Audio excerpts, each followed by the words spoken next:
এজন্য ভাইরা আমার, আপনারা যত বেশি গুনাহের কাজ করুন না কেন, আপনাদের গুনাহের কাজ সাগর পরিমাণ হয়েছে, পাহাড় পরিমাণ হয়েছে, সমুদ্র পরিমাণ হয়েছে। রব্বুল আলামিন বলেন, আপনাদের গুনার চেয়ে আল্লাহ রব্বুল আলামিনের ক্ষমা কোটি কোটি গুণ বড়। সুবহানাল্লাহ বলেন। মহান আল্লাহ রব্বুল আলামিন যুগে যুগে এই পৃথিবীর মধ্যে নবী এবং রাসূলগণকে পাঠিয়েছেন জাস্ট মানব জাতিকে হেদায়েত দেওয়ার জন্য। নবী এবং রাসূলগণকে প্রামাণ্য স্বরূপ আল্লাহ রব্বুল আলামিন মুজিজা এবং অলৌকিক বিষয় দিয়েছেন যুগের চাহিদা অনুযায়ী। উদাহরণস্বরূপ হযরত মূসা আলাইহিস সালাতু ওয়াস সালাম যেই যুগে আগমন করেছেন, ওই যুগে এই পৃথিবীর মধ্যে ব্ল্যাক ম্যাজিক, জাদুবিদ্যা নিয়ে ভীষণ চর্চা ছিল, মাতামাতি ছিল, হুড়াহুড়ি ছিল। আল্লাহ রাব্বুল আলামিন হযরত মূসা আলাইহিস সালাতু ওয়াস সালামকে এমন একটি মুজিজা দিয়েছেন, যার সামনে ওই সময় পৃথিবীর বাগা বাগা জাদুবিদ্যাগণ মাথা নত করে আল্লাহর জন্য ঈমান এনেছিল। চিল্লা বলুন সুবহানাল্লাহ। এরপরে এই পৃথিবীর মধ্যে এসেছিলেন হযরত ঈসা আলাইহিস সালাতু ওয়াস সালাম। ওই সময় এই পৃথিবীর মধ্যে মেডিকেল সায়েন্স, চিকিৎসা বিদ্যা নিয়ে অনেক মাতামাতি ছিল, হুড়োহুড়ি ছিল, অনেক চর্চা ছিল। আল্লাহ রাব্বুল আলামিন ঈসা আলাইহিস সালাতু ওয়াস সালামকে এমন একটি মুজিজা দিয়েছেন, তিনি মৃত ব্যক্তিকে জীবিত করে তুলতেন এবং জন্মান্ধকে চোখের দৃষ্টি ফিরিয়ে দিতেন। কিয়ামত পর্যন্ত এমন কোনো সার্জন, এমন কোনো ডাক্তার আসবে না যারা মৃত ব্যক্তিকে জীবিত করে তুলবে। চিল্লা বলেন সুবহানাল্লাহ। এরপরে এই পৃথিবীর মধ্যে আমাদের নবী হযরত মুহাম্মদুর রাসূলুল্লাহ সাল্লাল্লাহু আলাইহি ওয়াসাল্লাম আগমন করেছিলেন। ওই সময় এই পৃথিবীর মধ্যে ভাষা সাহিত্য নিয়ে অনেক চর্চা ছিল, অনেক মাতামাতি ছিল।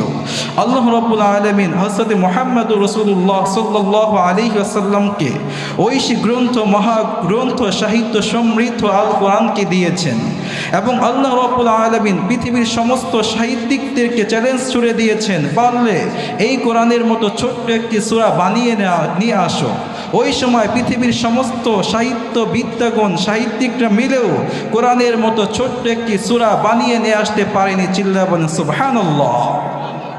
প্রেজেন্টলি বর্তমানে মেডিকেল সায়েন্স, বিভিন্ন সায়েন্স নিয়ে, বিজ্ঞান নিয়ে চর্চা বেশি। মানুষ বিজ্ঞান নিয়ে চর্চা করতে করতে আল্লাহ রাব্বুল আলামিনকে ভুলে যাচ্ছেন। তাই তারা এই পৃথিবীকে জাস্ট শেষ জীবন মনে করে, এরপর আর জীবন নাই, তারা এটা মনেই করে না। তাই এজন্য তারা এই জীবনকে বিনোদন স্বরূপ, আনন্দ স্বরূপ, প্রমোদ স্বরূপ গ্রহণ করেছে। তাদের এই থিওরির ধোঁকায় পড়ে আমাদের মুসলিম সমাজ, আমাদের যুব সমাজ গুনাহের কাজ করছে, জিনা করছে, ব্যভিচার করছে, সুদ খাচ্ছে, দুর্নীতি করছে, ইভেন বিভিন্ন পাপাচার অনাচার করছে।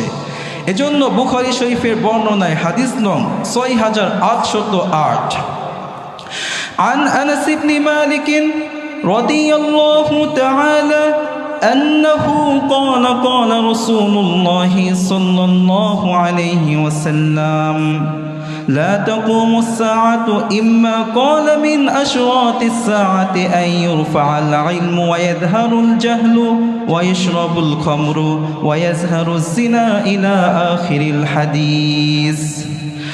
হযরত আনাস ইবনে মালিক রাদিয়াল্লাহু তাআলা আনহু বলেছেন, বিশ্বনবী সাল্লাল্লাহু আলাইহি ওয়াসাল্লাম বলেন, কিয়ামত সংঘটিত হবে না, তবে কিয়ামতের কিছু আলামত প্রকাশ পেলে তবে তো কিয়ামত সংঘটিত হবে।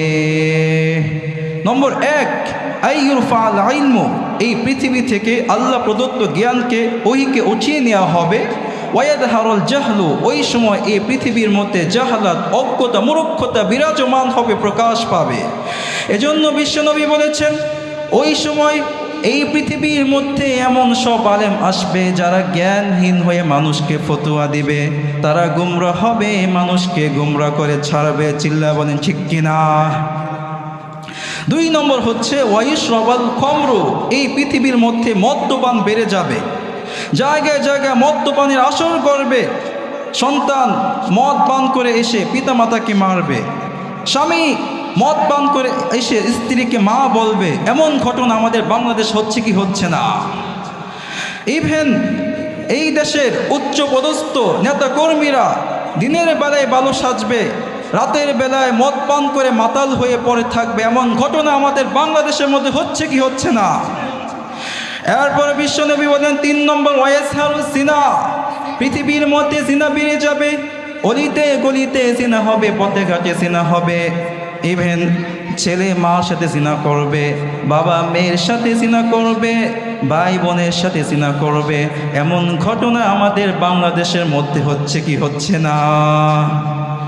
ইউরোপের একটা কান্ট্রি আছে ডেনমার্ক, সেখানে একটি শহর আছে, ওপেনলি জিনা হচ্ছে, তারা এটাকে ফ্রি সেক্স গেম বলে আখ্যায়িত করেছে। এবং এই ডেনমার্ক দেশটি সর্বপ্রথম এই পৃথিবীর মধ্যে পর্নোগ্রাফির পারমিশন দিয়েছে, অনুমোদন দিয়েছে। যেই পর্নোগ্রাফি আমাদের যুবকদেরকে ধ্বংস করে দিয়েছে, যেই পর্নোগ্রাফি আমাদের যুবকের মেধাকে নষ্ট করে দিয়েছে, চিল্লা বলেন ঠিক কিনা? এজন্য ভাইরা আমার, আপনারা যত বেশি গুনাহের কাজ করুন না কেন, আপনাদের গুনাহের কাজ সাগর পরিমাণ হয়েছে, পাহাড় পরিমাণ হয়েছে, সমুদ্র পরিমাণ হয়েছে। রব্বুল আলামিন বলেন আপনাদের গুনার চেয়ে আল্লাহ রব্বুল আলামিনের ক্ষমা কোটি কোটি গুণ বড়। সুবহানাল্লাহ বলেন।